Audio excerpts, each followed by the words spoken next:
Hey everyone, welcome back. In this Jira Advanced Roadmap tutorial, we are going to understand some of the key features that are available in Jira Advanced Roadmap and some of the key configuration options that we can do and you need to be aware of on the Jira Advanced Roadmap interface. So let's get started. So once we have created our plan, we need to first understand what all key options are available on this plan so that you know where you want to go and what all options you have available or features you have available so that you can basically work on the advanced roadmap and plan your portfolio level work easily using Jira Advanced Roadmap. So in the left hand side, once we created the plan, you will see that this is the plan name. If you want to edit, you can quickly go and change it here and click on this tick and it will save the plan, right? So say for example, I want to change it to plan 1. Now just that has been changed, right?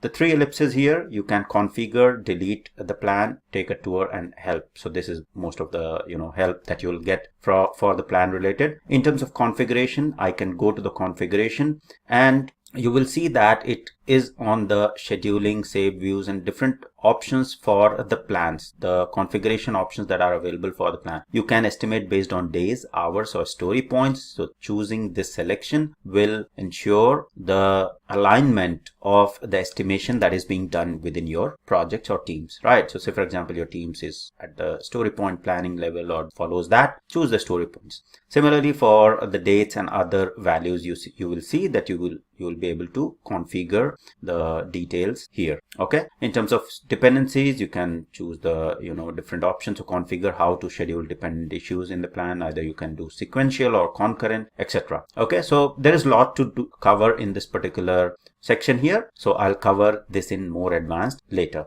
but this is how you will go ahead and change the configuration of the plan. Okay, now in the view section, this is the view section here. So by default you will have the basic view and then you can go to the sprint capacity management or the top level planning or dependency management, right? So you can manage the views as well and choose which default issue will be displayed once you open the Jira Advanced Roadmap. So if I go to manage view, by default you will see this is the default view selected. Okay, if I want to change this default view, I can change it to some other level as well. Okay, so again it's basically at the configuration, so I'll cover this section later in more detail, but this is just to show you that you can change the views, roadmap views accordingly. So usually this is the top level planning that we were referring to, so you can select the top level planning and see this particular view. Okay, below that you will have this teams, releases, etc. as well. So if you have defined teams and releases, which we'll cover as well, so we will see that the team can be added and we can choose the teams within our portfolio level. So say for example, I have 5 different teams working under the portfolio. One team is working for the iOS app, another is for the Android app, and we have different tasks that need to be completed by those teams. We can add the teams here and then assign the issues accordingly to the team that is working on those particular issues. Let's go back. Then comes the filter. So basically in the filter, I can filter the hierarchy. So basically hierarchy, epic to story is there, but I can filter the issues by choosing the details here, right? So I can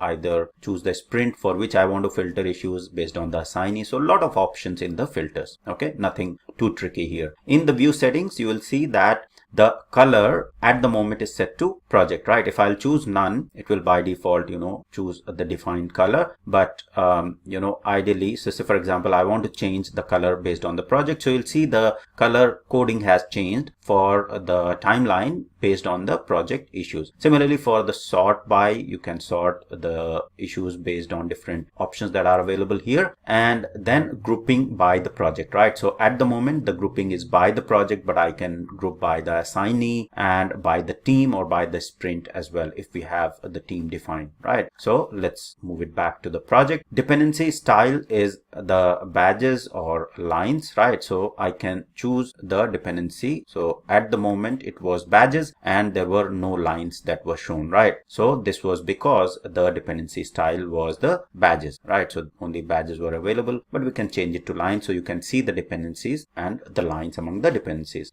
The next thing is very important, roll-ups. So if you select the dates as the roll-up, so what this does is if there are subtasks within Epic, then it will show a roll up of the date in the fields and timeline section. Say for example, there's the particular portal registration epic, right? Now I haven't assigned any of the dates here, okay, but all of the child items or some of the child items have been assigned the start and end date. Then you will see automatically all the issues or the times that have been assigned, start date and end date that have been assigned to the child items of this particular epic will be rolled up, and the final timeline will be shown for this particular portal registration epic or the parent issue. And the roll up issues will be shown by this cross lines. You can see the view is a bit different as compared to, so this is just a plain color there, but this is more of a cross rolled up timeline. Okay, so this is very important. If you just want to do the planning for the child issues and do not want to bother about the parent issue, then do the planning of the child issues accordingly, and the roll up will ensure the timeline rolls up properly for the parent issue.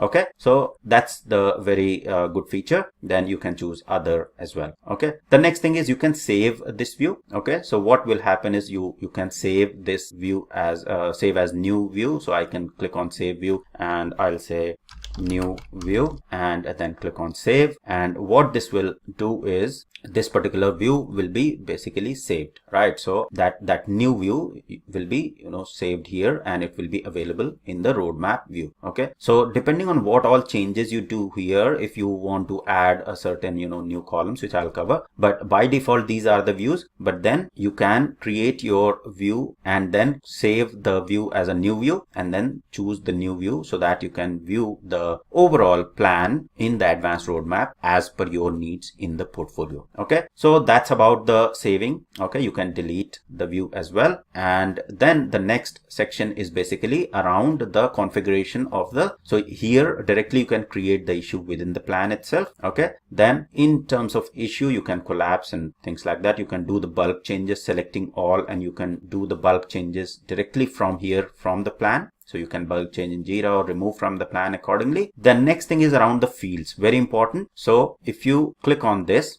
right, so at the moment you will see releases and components. There are no releases and components that have been added. So I think yes, there is no release that has been added, but I'll add some release and components so that I can display that as well and show that example as well. But in terms of field, if you want to add or remove certain fields from this display, so for example progress, issue count, right? So this progress I do not want to see here. I can change that or remove that, and that will be gone. Start date, due date I want. Release and components I do not want, so I can remove those as well, or I can add the new fields accordingly, right? So say for example I want to add the dependencies there. Okay, so I have added the dependencies, and now the dependencies are being displayed here. So you can see incoming dependency and outgoing dependency are being displayed accordingly, and with this view you will be able to easily see which issue or which particular epic or story is basically having the maximum number of dependencies and where you need to address those, so that you can basically ensure that the other issues that are being blocked by this particular issue, you can see that this portal registration has 3 outgoing dependencies, so it is blocking these 3 issues. So this is something which is critical. You can keep a tab on, right, and make sure that this gets completed on time so that other issues can start. Okay, so this is around the fields. Now this is again nothing too tricky here. This is just the timeline where you will see the timeline of the issues that have been planned. All right, now the next section is around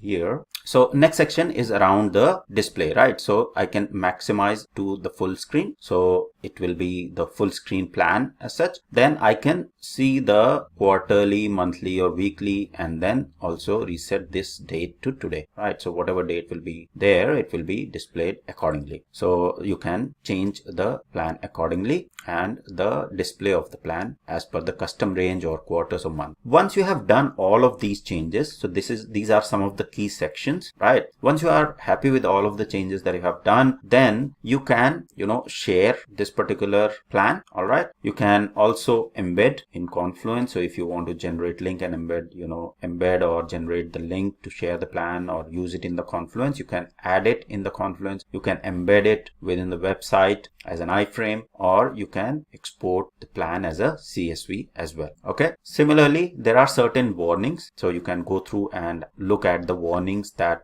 are there that need to be resolved.